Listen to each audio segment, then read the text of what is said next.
All right, but the rolling coverage at the Indian Mobile Congress is underway, and of course, the coverage cannot be completed when we don't speak to the biggest, telecom companies in India, Vodafone Idea. And I'm joined by Mr. Kishore, who's the COO at Vodafone Idea. Thank you so much for joining us, sir. A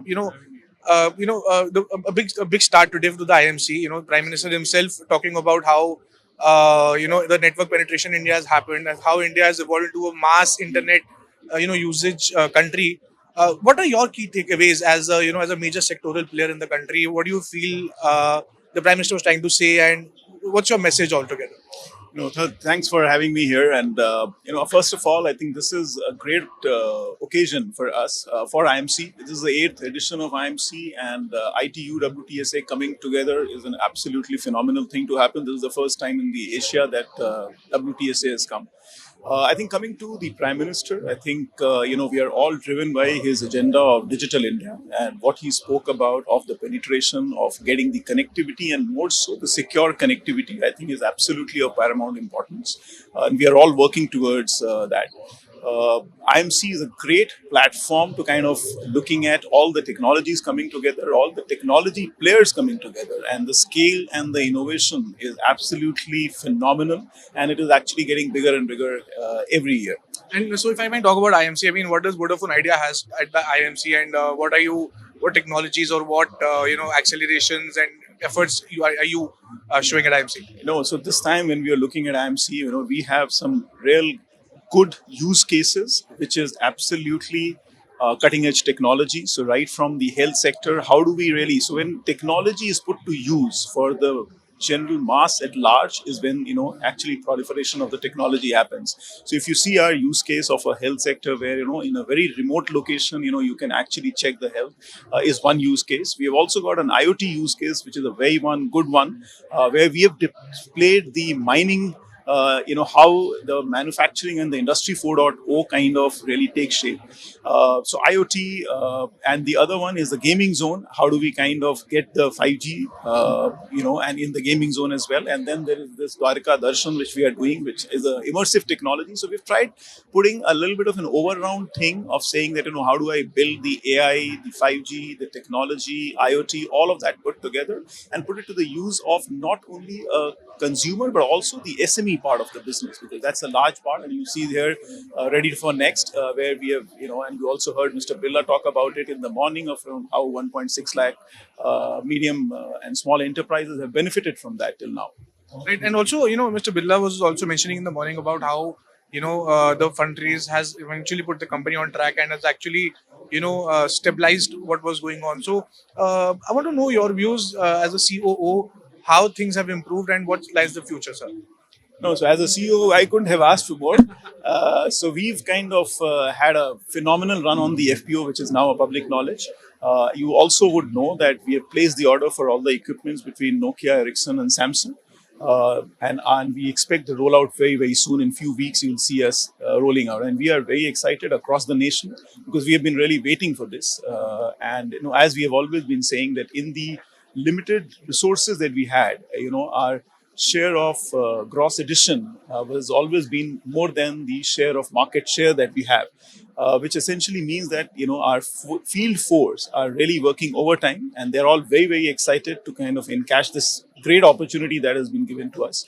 So fundraise is in place, and the first part of it, obviously the debt part of it, is still in works, but we are very hopeful that that should be done. And also, do you think this would further fuel addition to your subscriber base? And do you think because with network expansion as well, what's your comment on adding more subscribers? See, I think the basic part of putting the network together is three things. One, we are looking at how do we build capacity wherever we are providing network. How do I build capacity there so that the experience is absolutely fantastic for the customer? Second is, we have been saying that we cover right now 103 million population.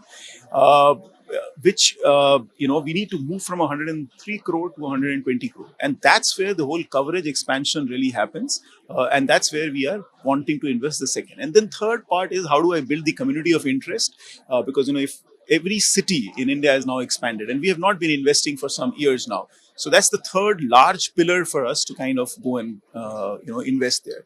And we see all of this along with the 5G coming very soon to us. Right. And also, the network expansion is a key part, and I want to understand from you what are the plans for expanding towers and networks across the country with 5G rollout as well. How soon can we expect it, and would you give us some brief insight on what really the plan is? Yeah, as I said, the we have already placed the order with our partners, and we expect to start rolling out in a couple of weeks' time now. So we are pretty close to the rollout phase, and we have also deployed some part of the capital that we had in what we call a low-hanging fruit, where we could have upgraded our spectrum, or we have put a L900, and we are seeing extremely good very encouraging early results. It's been just 2-3 months that we have put it, but so there are markets where wherever we have deployed an L900 or a L2100 or a bandwidth expansion, we clearly see a great response from the customers. We are seeing a good amount of traction on retentivity of a customer, which is a question that you asked. That one of the challenges that we've had is the customers of not getting retained. So that's what we are seeing. We are also seeing a good amount of revenue coming from that part, and data usage being very, very high in those. So that was my last set of question. What is the outlook on the sector, if I may ask you? The government has been handholding the company, transparency in auctions. What's your outlook on the sector overall, The sir? government has been absolutely supportive. I think without the government support, we would not have, as an industry, would have reached here. We've also seen as an industry a price rise, while we've kind of increased the price in the last couple of months back, but we still are the cheapest in the world. So I think, and government has extended all support, whether it's a new telecom policy or the moratorium which was given. So we are very hopeful that the government will be absolutely a key player in making this industry succeed. And the festive season on, do we expect any further more tariff hike or basic plans being hiked? Festive seasons, we are going to be giving a great experience to our customers. Yeah, and we are not really looking, because tariff is something which is a very transactional thing from a festive season point of view. But yeah, we always keep having these Diwali packs. Festive season is also a season where we see a lot of international roamers, and we are at Vodafone Idea Limited, as one of the best international roaming packs. This is there. So I think, yeah, we will, obviously that is there for offer. All right. Well, that was the CEO talking and giving us insightful details on what really the company has in store, and of course with the fundraising, the company says that of course everything is back on track, and of course the debt part needs to be serviced. That would be done in due course, and of course the 5G rollout would be happening in a couple of weeks' time. Thank you so much, Mr. Kishore, for joining us. Pleasure as always to speak to you, sir. Thank you.